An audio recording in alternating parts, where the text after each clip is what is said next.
Jude Beckham moved from Europe to New Haven, Connecticut for college. Though he was a sophomore, he was taking advanced level courses at BII Yale. He belonged to a rich family, and after arriving here, he conveniently rented a nice apartment, found his way around the city, and started his classes. But it was the first day of his history course. He stepped into the room, unable to take his eyes off the professor. The strange attraction towards her was instant. The way she behaved, the way she dressed, the way she spoke, she wasn't like other women. Scarlett Levine, she was just beautiful. Jude looked forward to her classes, and throughout much of it only focused on her.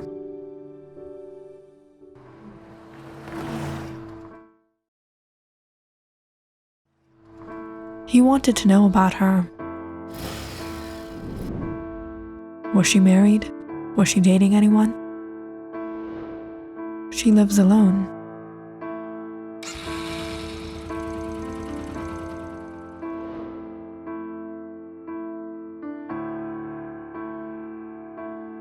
It was after a few days of following her, he got to know she had been working at the university for a couple years. She was 32 years old, wasn't married or had any kids. She was single. It was one of these days. After one of her classes, Jude was a bit surprised when she called him. "Mr. Beckham, may I have a word with you?" "Yes." "Have you been following me?" Jude fell silent for a while, realizing she must have seen him. "Yes, I have." "Why? Isn't it obvious?" "You've got guts, I'll give you that." "It's not about guts, it's my heart." "So this isn't infatuation, it's not lust, you think you've fallen in love with me without knowing me or anything about me?" "I think I know enough. I am much older than you, and you know nothing about me." "Know what? That you've been living a lone life since your boyfriend died about 7 years ago? You kept yourself away from happiness, punishing yourself for something which wasn't your fault?"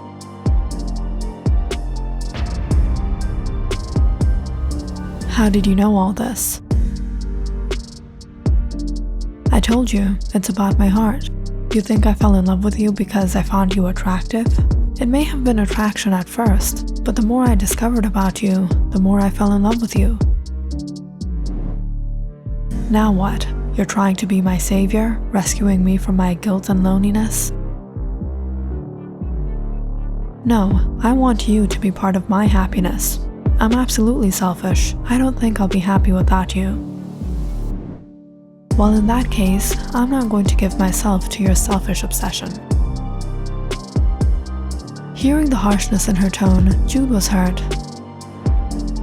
But without a word, he watched Scarlett pack her things and rudely leave the class.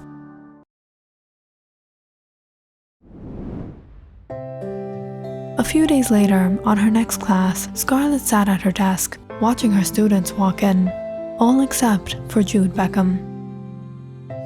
She didn't think much of it. But when a few of her classes passed and he didn't come, she felt rather relieved. He dropped out. Good, that's over.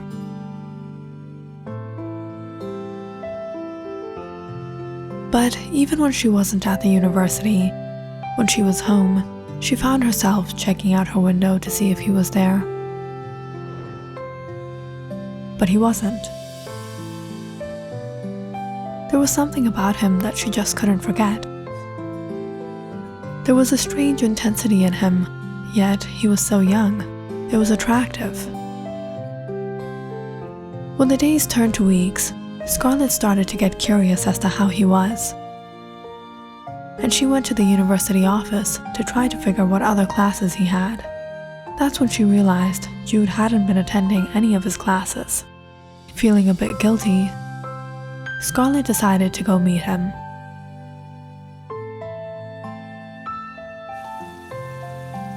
After her day at the university, in the pouring rain, she drove out to his apartment.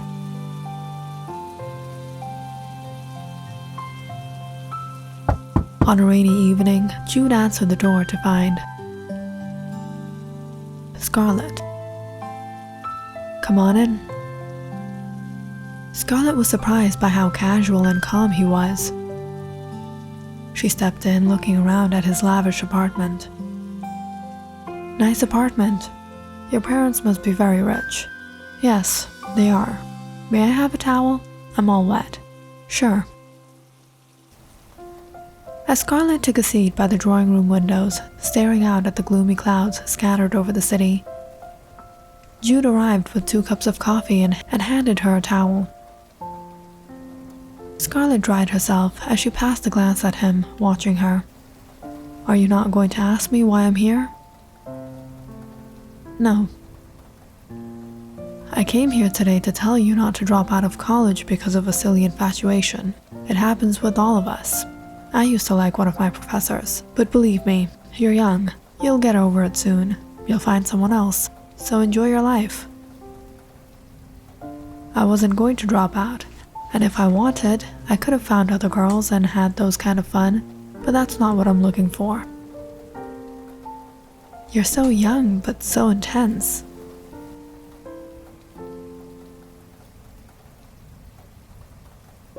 Enough about me. Tell me, why are you really here? I thought you weren't going to give yourself to my selfish obsession. I wasn't here to give myself to your obsession. I was feeling bad because I thought you stopped coming to college because of me. But now I think it was a very bad idea. I should leave. And being alone for 7 years was a very good idea? You won't understand. What is there to understand? That you're living a sad life because you lack the maturity to move on when something bad happens?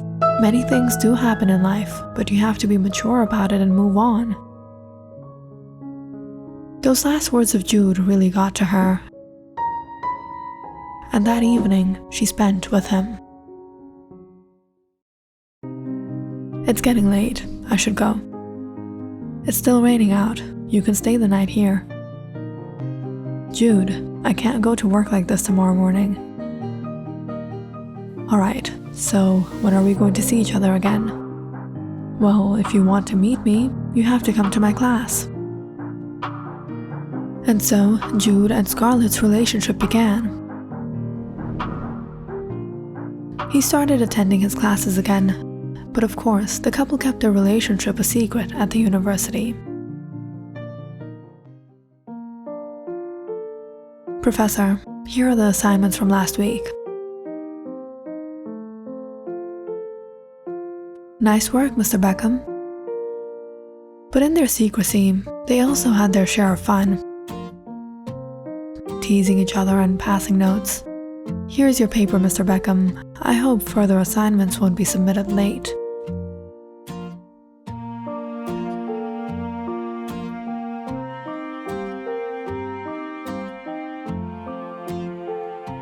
You wanted to meet me? Yes, somewhere a bit more private. Professor Levine, may I have a minute? Yes, I'll be right there. Mr. Beckham, you were late. You missed the deadline. I won't be accepting delays next time. Sorry, Professor. It won't happen again.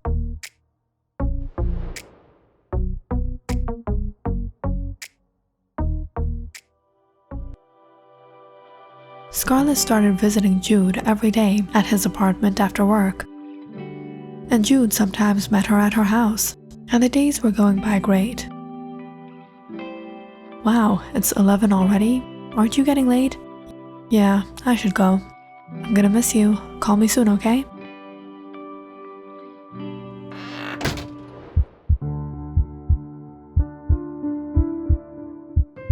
As their relationship progressed, however, Jude started to notice something odd about Scarlett. They had never actually spent a night together at either her place or his.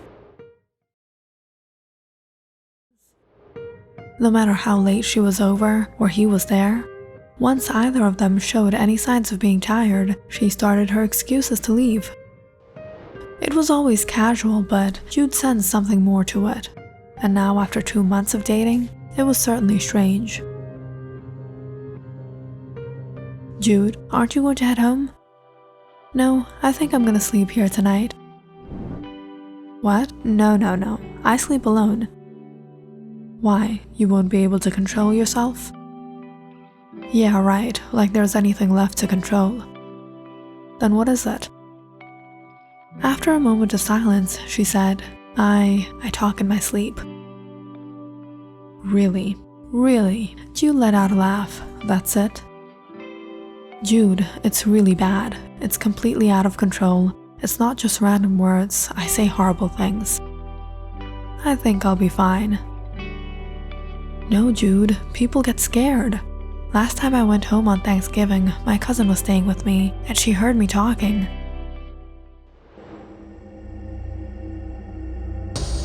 "Do you want to be my woman?"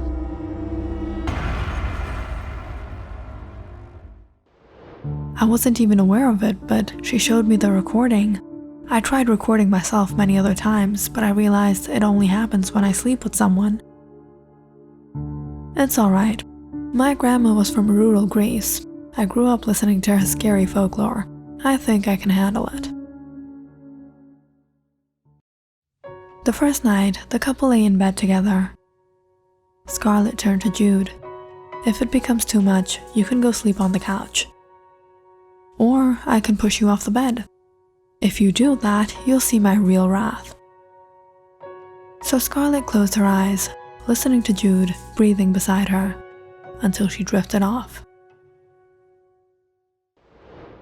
The next morning when she woke up, however, she was all alone. She hurried out to see Jude had slept on the couch. "Mr. Braveheart, what are you doing here?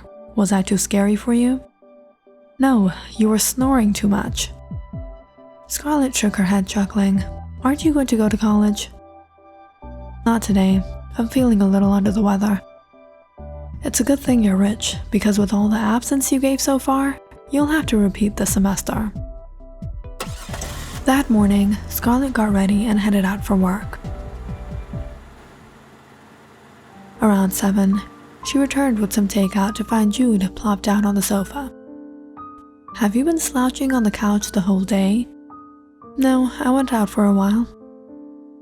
Scarlett noticed something placed on the coffee table. "What's this?" she said, picking it up.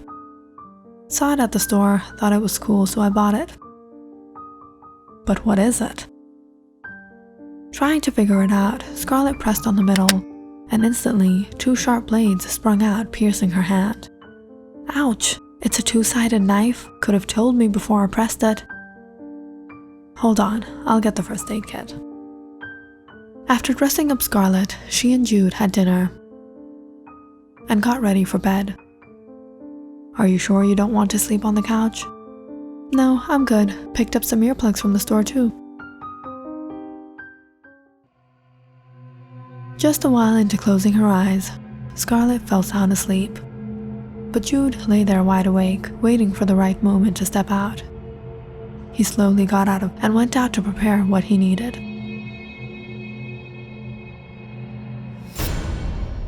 A piece of burning coal.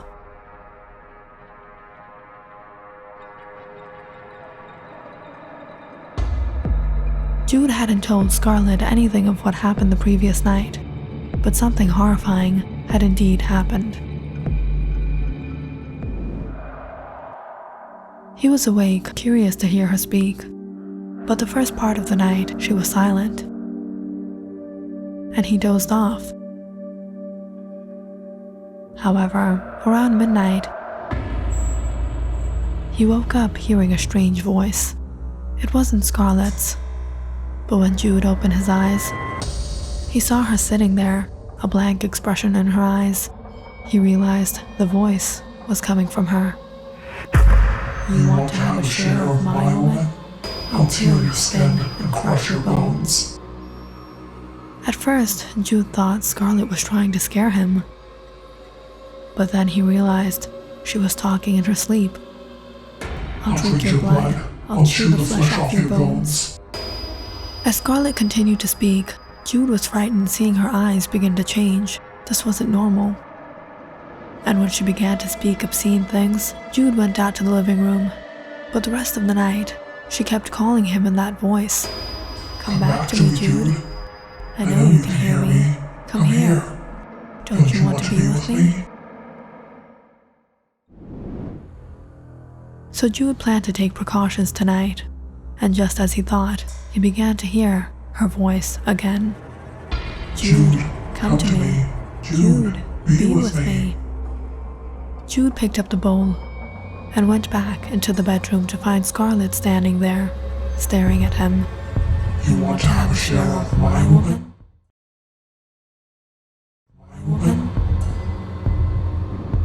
No. Jude took out the knife stained with Scarlett's blood and cut his own hand with it.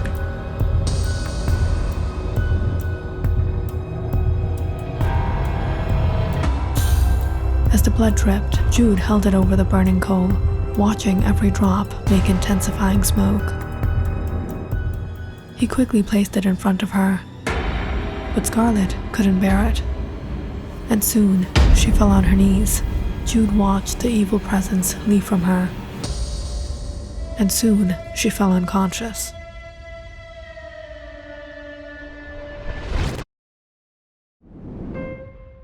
About 8 years ago, at the time, Scarlett, along with her professor and some other students, had gone to Greece as part of her history course. Of them was a colleague, Calvin, whom Scarlett was very close with. It was on the trip that one thing led to another, and they had started dating. It was one day, Scarlett was assigned a task to research a certain region outside of Athens. However, at the last moment, her guide had cancelled. But Scarlett decided she would go on her own. There, she explored the jungles and visited old ruins, and even found an old temple devoted to Asmodeus. But it was during her trek she realized she had gotten lost. In that area, there was no form of communication, and she was unable to find her way back before sunset. The following morning, Calvin had reported the authorities and went out to search for her. Scarlett was relieved to see him, but that night, all alone in the wilderness, had really traumatized her. "I was so afraid." "Don't worry, you're safe now." The last thing she remembered was going to bed with Calvin in the safety of their home.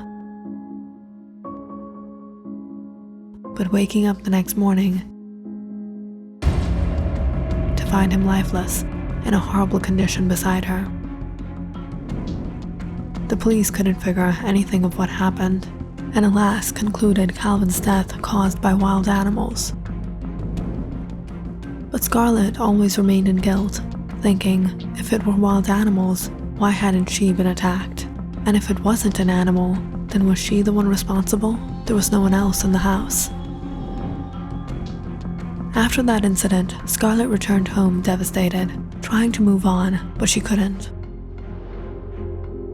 Until she met Jude.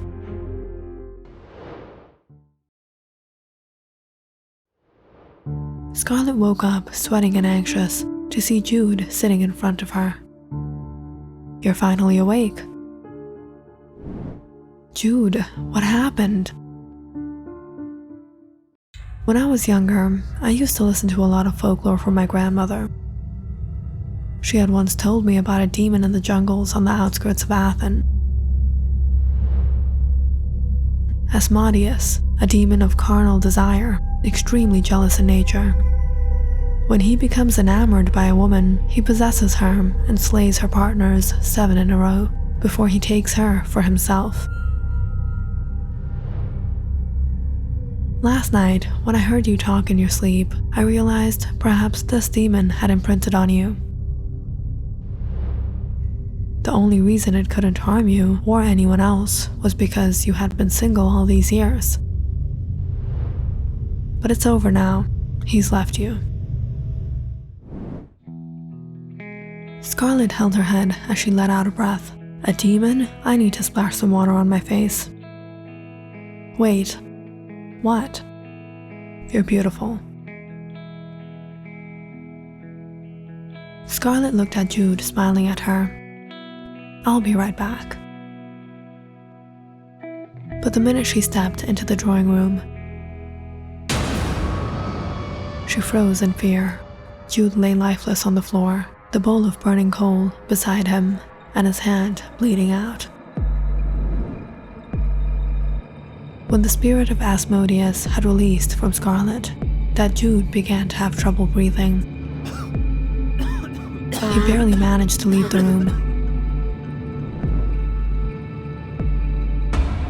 But he passed away in suffocation.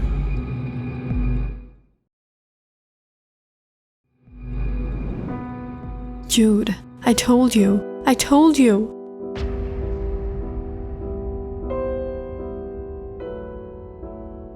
Click on the subscribe button and check out more awesome videos on our channel. And don't forget to press the bell icon because you know it's interesting.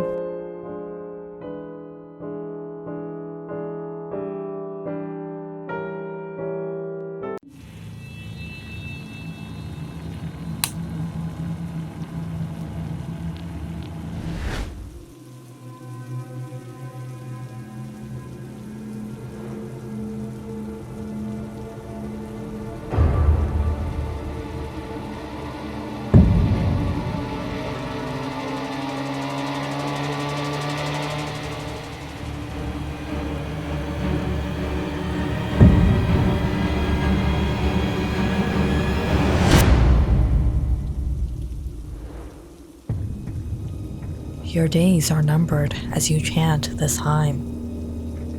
A hymn of the night, a curse of darkness, a moment where life will be at question. Death will measure your heart. The scale of justice will take life apart. At the divine command, seeketh ye the redemption. The destination shall be the realm of...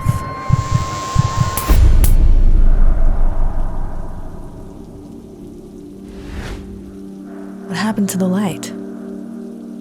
There was probably a short circuit. I'll go check it out. Where's my toolbox? Ethan must have taken it.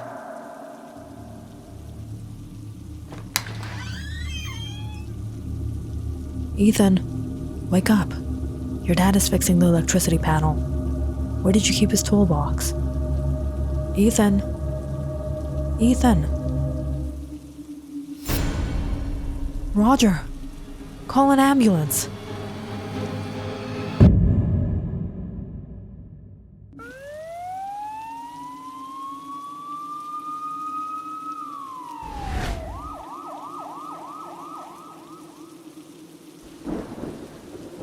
He's no more.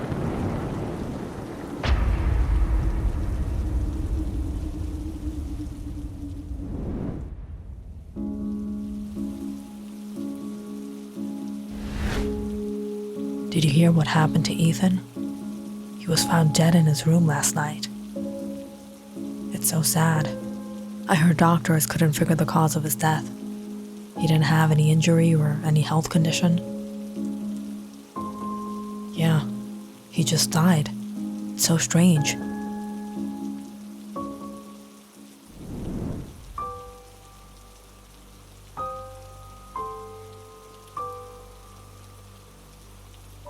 I still can't believe he's gone. We have to keep it together, Emily. Emily, Owen, and Ethan have been best friends since childhood. They grew up here in this small town, and they always hung out together. People knew their clique, but now another one of them has gone missing from their group.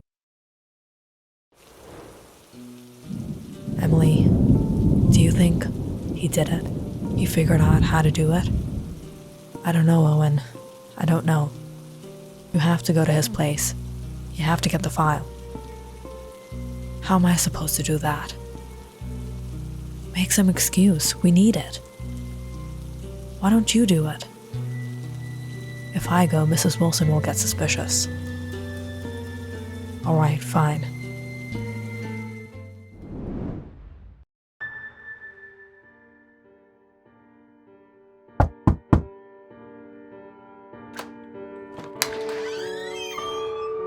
Emily, how are you, dear? I'm all right, Mrs. Wilson. How are you? Ethan's mother couldn't hold the tears as she nodded. I'm all right. I'm so sorry, Mrs. Wilson. You don't have to apologize. So what brings you here? Ethan actually had a notebook of mine. I was hoping to get it back. Sure, dear. Come in. Mrs. Wilson escorted Emily inside. She went straight to Ethan's room and waited. As soon as Mrs. Wilson went off, Emily quickly put down her bag and started searching through the shelves and drawers. Where is it? Where did you put it, Ethan?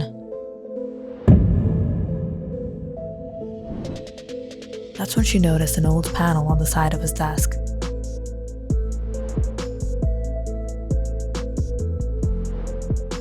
It was a hidden compartment. Phew.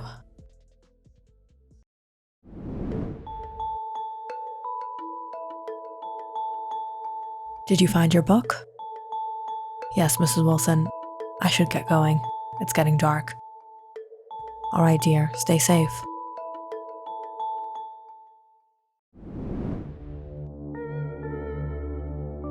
As soon as Emily got home, she put aside everything and sat down with the file. Ethan had been working on this for the past 3 months. Opening it, she found the pictures. And at last, Ethan's notes. He did it. He deciphered it. Apparently, this ancient text contained the secrets of the dead. But so many questions, doubts ran through Emily's mind. Whether it was authentic, whether it actually worked, whether it had anything to do with Ethan's death. There's only one way to find out. That night, after everyone went to bed, Emily cleared out her room and sat with the text. She would try it herself. Your days are numbered as you chant this hymn, a hymn of the night, a curse of darkness, a moment where life will be at question. Death will measure your heart. The scale of justice will take life apart. At the divine command, seeketh he redemption. The destination shall be the realm of death.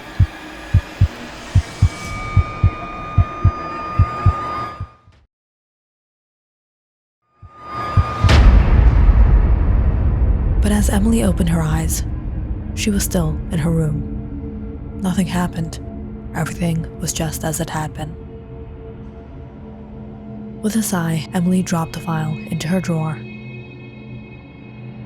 and pulled her blankets up. She needed rest. She needed time to get through all this.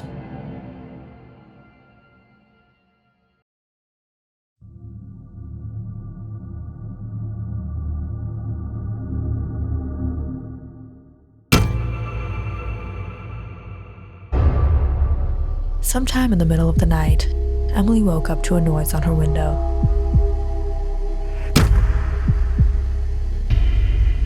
She looked up, startled, as another small stone hit the glass.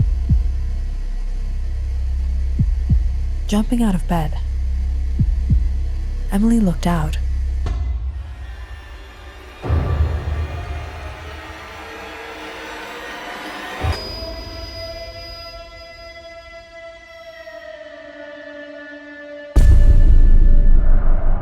Shocked by who she saw. Ethan? How can this be? Is this a dream? Emily rubbed her eyes. She pinched her arm. But when she looked out, there he was, Anxiously, she opened the window. "Ethan, you're alive." Ethan looked around as he hid behind the bushes. "Come out." Emily softly crept down the stairs and out the back door. She stared at Ethan in amazement. "Ethan, I thought I would never see you again." "Emily, you shouldn't have. What else did you expect us to do? We had to find out if you were able to figure it." "Stay quiet, Emily, and stay low. You don't want them to hear you." "Who?" Emily peered over the bushes to see some people walking about aimlessly. It was almost 2 a.m. It was dark.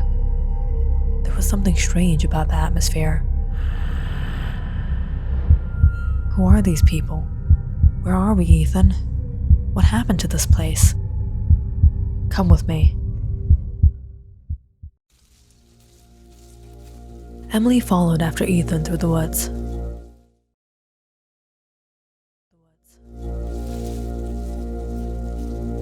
Until she began to hear a strange sound. The sound of rushing water. Within a while, Ethan stopped by a river Emily had never seen before.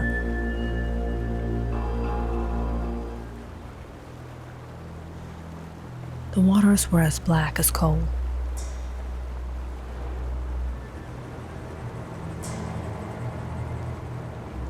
"I didn't know there was a river here. Emily, we're not in the living world anymore." "What?" "The living world. It's the third dimension. And what you see around you here, this is the fifth dimension. We have crossed over. We can see people from the third dimension, but the people of the third dimension can't see us. This is where people with unfulfilled lives have to come after death. Others, they cross to the seventh dimension." "Unfulfilled? What does that mean?" "Shh, we don't have time. These people you see, they haven't reached their final destination. They're bound to roam here till they're set free." "You mean, it worked? Did you meet her?" "Rachel? No."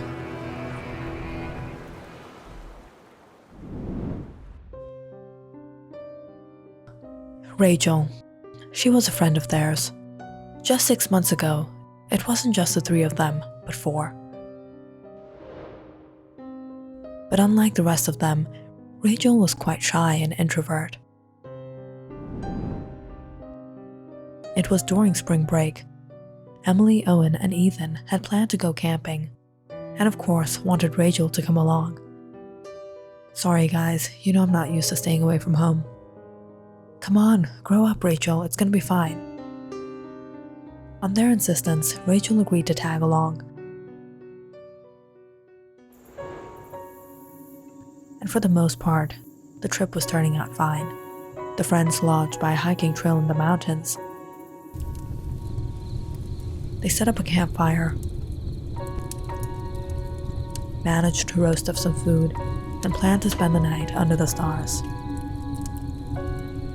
"Are you sure there aren't going to be bears or tigers?" "Don't worry, they're not going to come by the fire." "What about snakes?" "That I don't know about."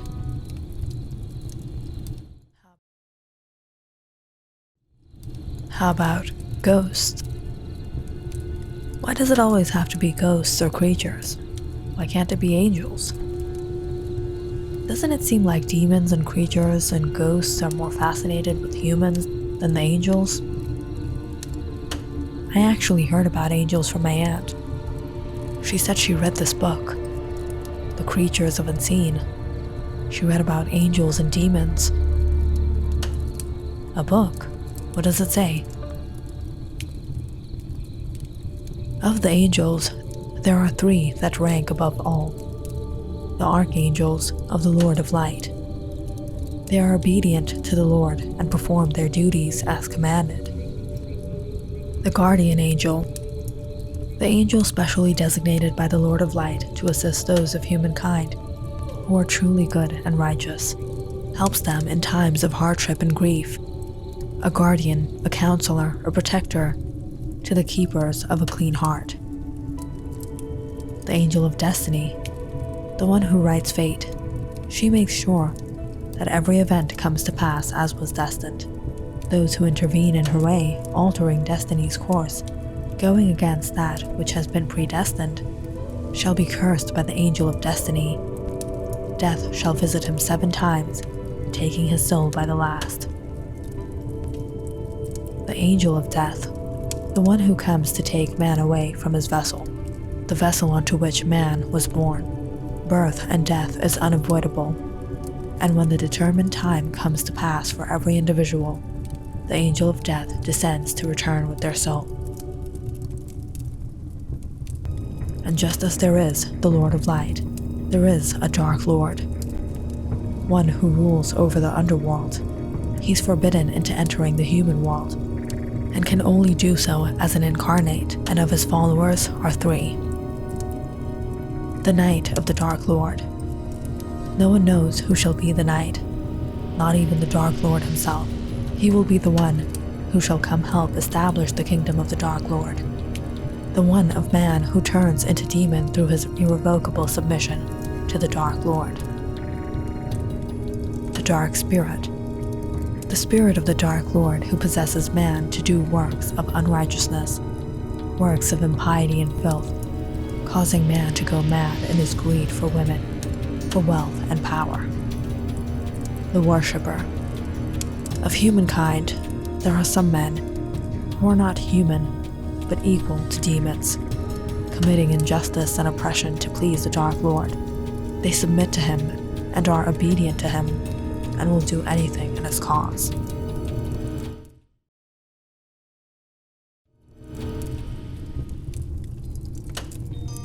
And then there are the angels of justice.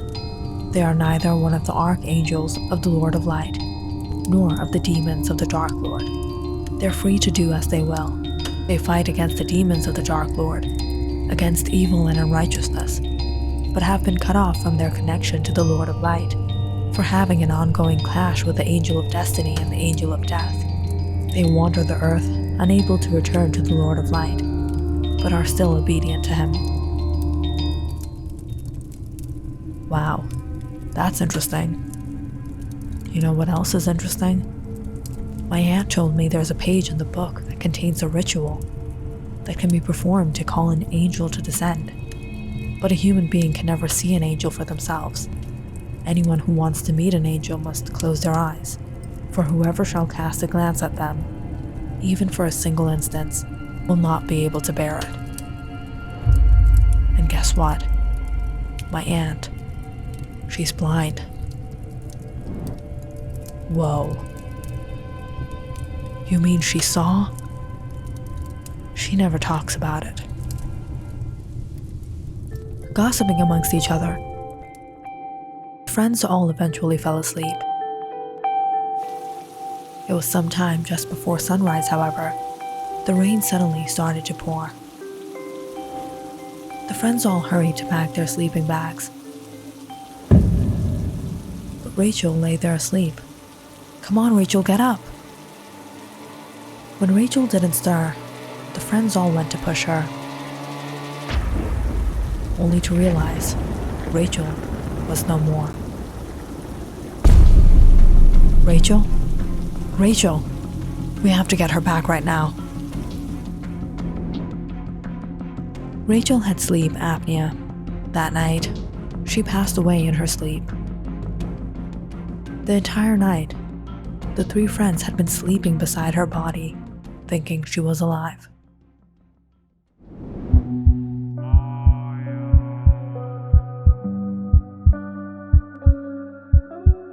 It was because of me. I pushed her into coming here. Don't blame yourself, Owen. You heard what the doctor said. she was always at risk. Who are you kidding, Emily? All night she was like that. We didn't know. That incident traumatized the three friends. They felt guilty. They felt responsible for what happened.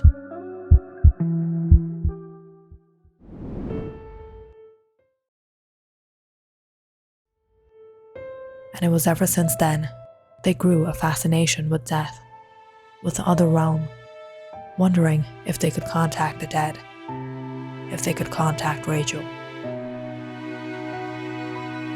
They began researching various books, visiting various psychics, but nothing seemed to work. Until that school trip to the museum.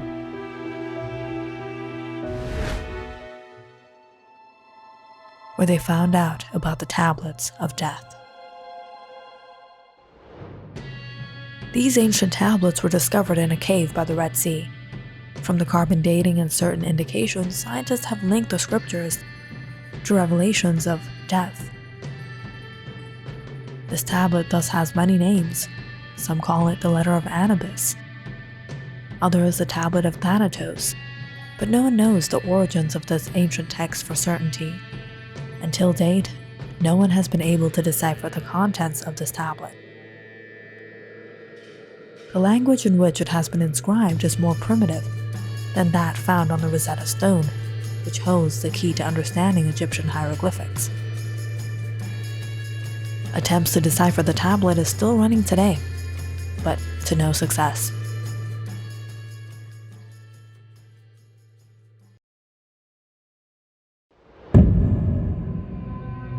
You think it says, "Secrets of Death"? That day, the friends had secretly taken a picture of the tablet.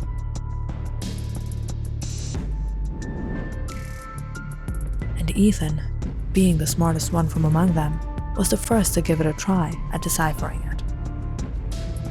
Ethan worked for days, weeks, going into the depths, referencing the Rosetta Stone, but the tablets were extremely difficult to make out. Until one night, Ethan figured a small detail that allowed him to decipher the entire text. But what he didn't realize was that this tablet was no ordinary text.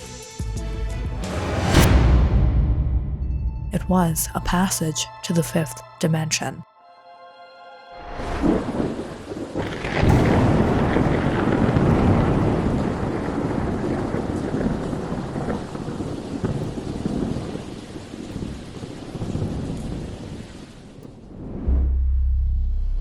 I don't know where Rachel is. I've been trying to find her. She could be here, or she could have passed over to the other dimension.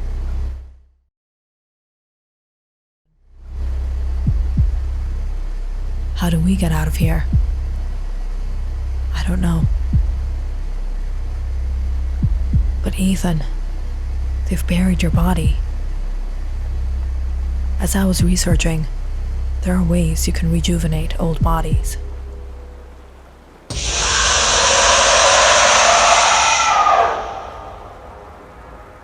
All of a sudden, Emily held her ears to a shrieking sound. She peered over to see everyone running, as something appeared in the distance. What is happening, Ethan?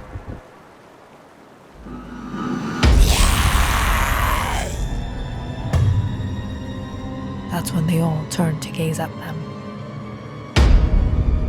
You don't know where you are? You don't know what time it is? You don't know what will happen to you? As they all surrounded them, Emily saw it in the distance.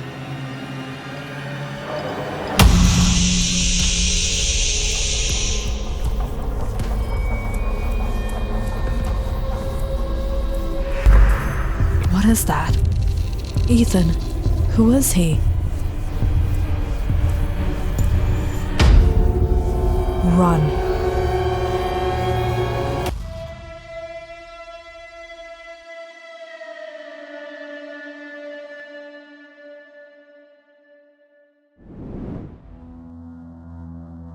Emily was found dead the next morning, her body in the same condition Ethan had been in. No one could understand how, but Owen knew it couldn't be a coincidence.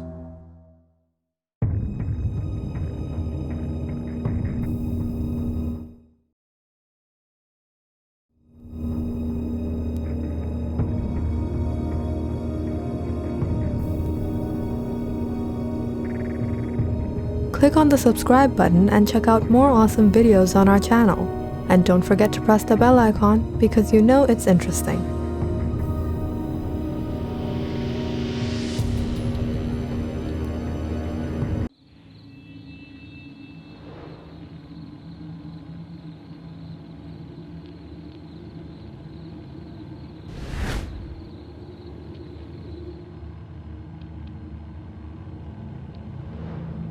Are you sure we're not gonna get caught?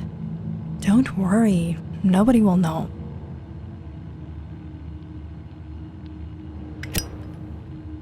Wow, it's so dark. Yeah, the rules are strict here. Lights off at 8.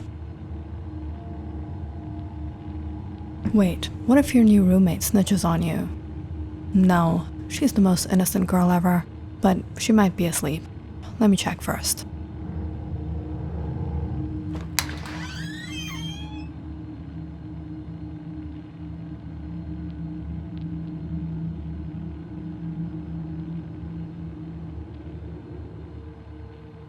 Guess what? Perhaps she's not as innocent as I thought. Why? She also has someone. Really? So what are we gonna do now? What do you mean, what are we gonna do? It's my room too. If she can have fun, I can have fun. Come on in. They're already asleep anyways.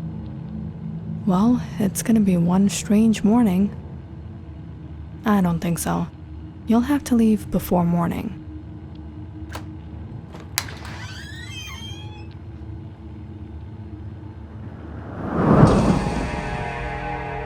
What's that smell? Wait, Sandra, it's not what you think.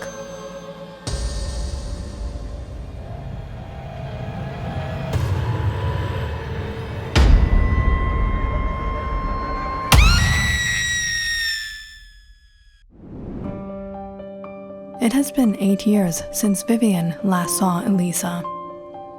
They were good friends in college, and today it was Elisa's wedding. As Vivian walked into the venue, she searched through the guests until her eyes fell upon her friend by the altar with her husband. Wow, she looks beautiful. I still remember those days like yesterday. 8 years ago, Elisa first enrolled into the BII medical school in Seattle. Luckily, got a vacant spot at the college girls' hostel. But when she learned her roommate was a senior, she got a little nervous. Hi, I'm Elisa, your new roommate. Hey, I'm Vivian. You're a freshman, right? Yeah. Good luck. If you need anything, I'm happy to help. But after meeting Vivian, Elisa realized she was actually very nice. The bottom bunk is mine and the top is yours unless you want it the other way. No, it's fine. I'll take the top one. Vivian was a simple, innocent-minded girl. There were no ego clashes, no competition, no worries. It's 9. The new BII episode is airing. Oh, you're watching something else. No, it's alright. You can watch what you want. In fact, Vivian was always ready to help. Snoozers are losers. You don't want to be late on your first week. First-year students go through a lot of pressure. What? I'm late? Darn, thanks for waking me up. You can use the bathroom first. Things were going by pretty well, and Elisa had no problem fitting in. But there was one thing she found a little strange. Vivian always slept with the window open, and on some nights, Elisa got this unusual smell from outside. It was one night. She woke up to the same smell and a faint noise. She rolled over her bunk and took a peek below, when she saw someone laying beside Vivian. Elisa jumped back in bed feeling a little embarrassed. Vivian has a boyfriend? A girl like her would sneak in a guy? Wow, what if she gets caught? Alright, I'll cover for her. The next morning when Elisa woke up, she found Vivian getting out of the shower. So, how was the night? Did you sleep well? Yeah, it was alright. As Vivian was getting ready, Elisa teased her. You know what? You want to just bunk the first period and sleep in? You're probably tired. Why would I do that? I'm fine. Alright, if you say so. Why is she trying to hide him? Is she shy about it? Maybe. So Elisa didn't say anything, and both the girls went off to their classes. But when they returned, Elisa couldn't help but poke at her. So how was your day? Are you tired? Want to take a nap? No, I'm good. I'm gonna go grab a snack. Really? Now she's trying to avoid me? Come on, Vivian, cut it out. Tell me who it was. I saw him. Vivian suddenly looked at her weird. You saw him? Yes, I saw him. You snuck him back out in the middle of the night, didn't you? Him who? Vivian, cut it out. I know already. What are you talking about, Elisa? I'm talking about your boyfriend you were sleeping with last night? Vivian fell silent for a while before she said, But I don't have a boyfriend. No one was with me last night. You're really gonna lie about it? No, I'm telling the truth.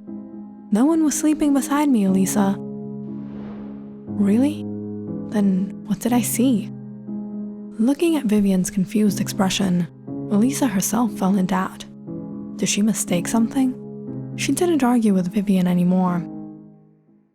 But throughout the week, she tried to keep her eye out every night. But Vivian was in fact all alone. Until Friday night rolled around, and Elisa woke up to the same smell again.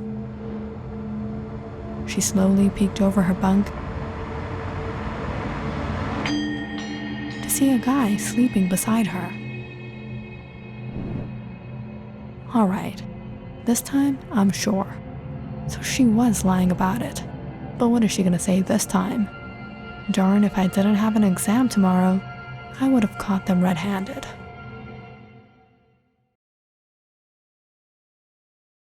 Early the next morning, Elisa climbed off the top bunk to find Vivian alone again. But she didn't have time to argue now. She got ready and left for her exam. But first thing when she got back, she got hold of Vivian. Now, tell me, who was it? I'm definite this time. I saw him. Are you serious? I told you I don't have a boyfriend. No one was with me. When Vivian kept denying, Elisa got a little upset. Come on, Vivian, it's me. We're friends. I'm not gonna rat you out. Elisa, did you really see someone? I don't know why this keeps happening with me. There was really no one with me. Why are you trying to hide it from me? I'm not. Alright, whatever. Elisa couldn't get Vivian to tell her no matter what. She can really put up an act. I can't believe it. The next day, Elisa didn't talk with her and simply went to her class. As she sat down, she suddenly noticed a guy walk up to her. Hey, I'm Peter. Hi, Elisa. I know. We have psychology and math together. Really, I didn't notice you. You're staying at the girls' hostel, right? With Vivian? Yeah, why? Do you know something? You want to share with me? You know it too? I think I do. Then how? How do you stay with her? Aren't you scared? Why would I be scared? I'm not the one sneaking in my boyfriend. What? Boyfriend? What are you talking about? What are you talking about? I thought you said you knew. Know what? Before you, there were 2 girls who shared the room with Vivian, and both said they saw someone and got scared and changed the room. No one could stay with her. There's something creepy about her. What? Vivian is the most innocent girl ever. Yeah, she's nice, but there are rumors about her. Lisa was a little intrigued by what Peter told her. What was it about Vivian? What was she hiding? And what were these rumors about her? Throughout the week, Elisa kept her eyes on Vivian, but she didn't notice anyone sneak in. And in all this, Elisa was to begin her first anatomy practical course. She was a little nervous for her first day. They were going to be working on a human body. But the day when she entered her class and saw the body,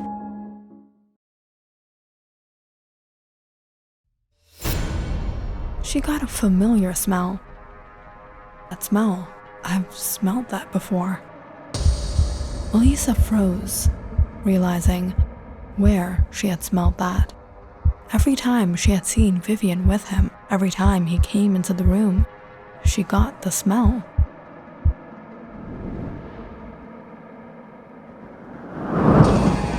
What's that smell? Wait, Sandra, it's not what you think.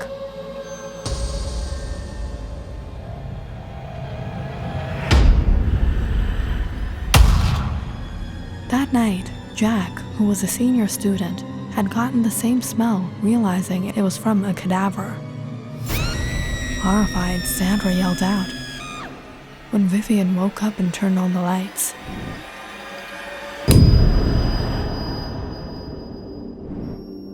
Sandra, what happened? But there was nothing, no one in the room. Before long, the hallway was full of students and the RA showed up. What happened here? There was someone here. There was someone. And who is he? What are you doing in the girls' hostel? It's not him. There was someone else or something here. Sandra, stop it. You snuck in your friend here, and now that you're caught, you're trying to make up excuses? No, she's saying the truth. I saw it myself. And Vivian? I really don't know. I just woke up. What? She's lying. It was beside her. That night, no one believed anything Sandra or Jack said. Rather, they got into trouble for getting caught. And after that day, Sandra didn't want anything to do with Vivian anymore. She got her room changed and never spoke with her. And Jack, he didn't know what to believe. I don't know what I saw, but I smelled it. It was the same smell of a cadaver. Since then, Vivian was staying alone, until another girl was given the room.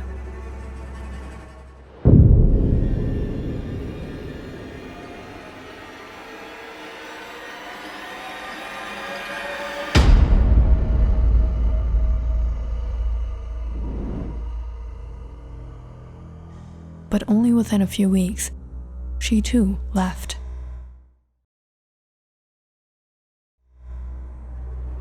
What happened? Nothing. Jessica never told anyone anything.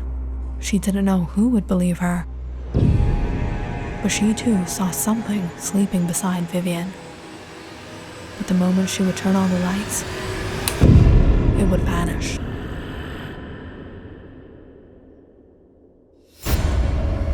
And now, it was Elisa. Elisa was horrified, recognizing the smell. That evening, she hurried back to the hostel. She was going to know the truth. Vivian, you know I'm not lying. And I know it's not just me. 2 other girls also saw him. So before I change the room or make a complaint, I want to know the truth. So speak up. No, please, Elisa, don't do this. 2 people already left. If you also leave, I'll be in trouble. You don't have to shift. I've decided I'm not going to stay here anymore. I'm getting my own apartment and I'll leave. But just to tell you, I really don't know what you guys are talking about. I don't have any explanation to it. And that was the last time the 2 girls saw each other. Vivian rented an apartment and attended her classes at the college, while Elisa stayed at the hostel, and eventually the 2 graduated. But Elisa had always felt a little guilty, thinking Vivian had to leave because of her. So, 8 years later, she invited Vivian to her wedding.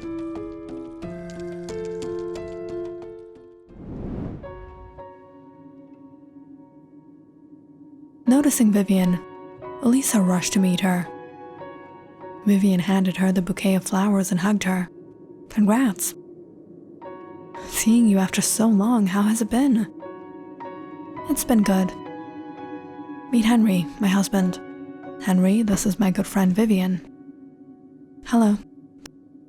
The wedding ceremony went by fine, but throughout the evening, Elisa was waiting for a chance to catch up with Vivian again.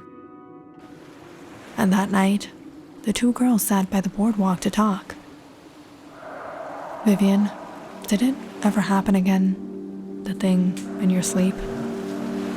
No, but I've been thinking something. What? Ever since I left that room, it never happened to me. But I think it's because whatever was with me didn't leave me. It stayed behind. It's with you. What? Impossible. Ever since you left, I never experienced anything like that. Elisa, after you left, I found out 2 other girls moved in, but they left as well. Did you ever wonder why? Why did you have the room all to yourself until graduation? Yeah, 'cause of the rumors. You know how the human mind works. The room got a bad rep. Everyone was scared. But ever since you left, I never got scared and I never saw anything. Rather, I was glad to have the room to myself. So, it never happened with you? No. And it never happened with you either? No. Then the past is the past.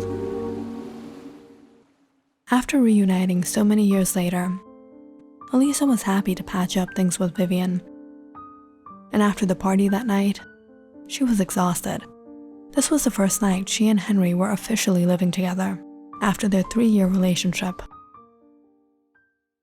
But that night, Henry woke up to a noise. What's that smell, Elisa? But when he turned to look at his wife beside him, he froze.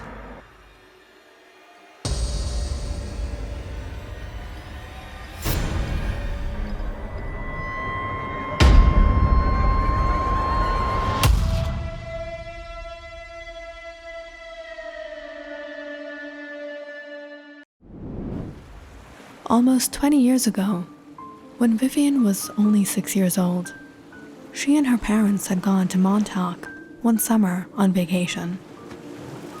It was one night, while they were roasting some s'mores by the bonfire and getting a barbecue going on the beach. Vivian had roamed off on the shore to collect seashells. That's when she saw something floating in the water by the swamp. Curious by the swamp, stepped into the water and got closer to see what it was. But as soon as she touched it, she realized it was a body.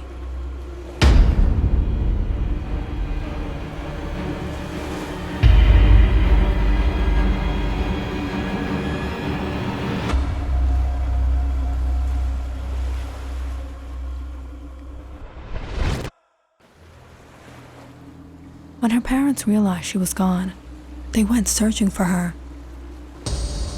When they found her, laying on the shore.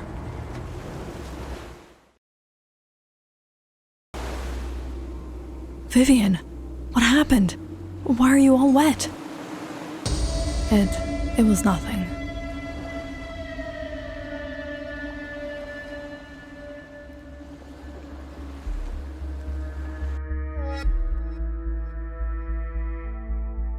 Click on the subscribe button and check out more awesome videos on our channel.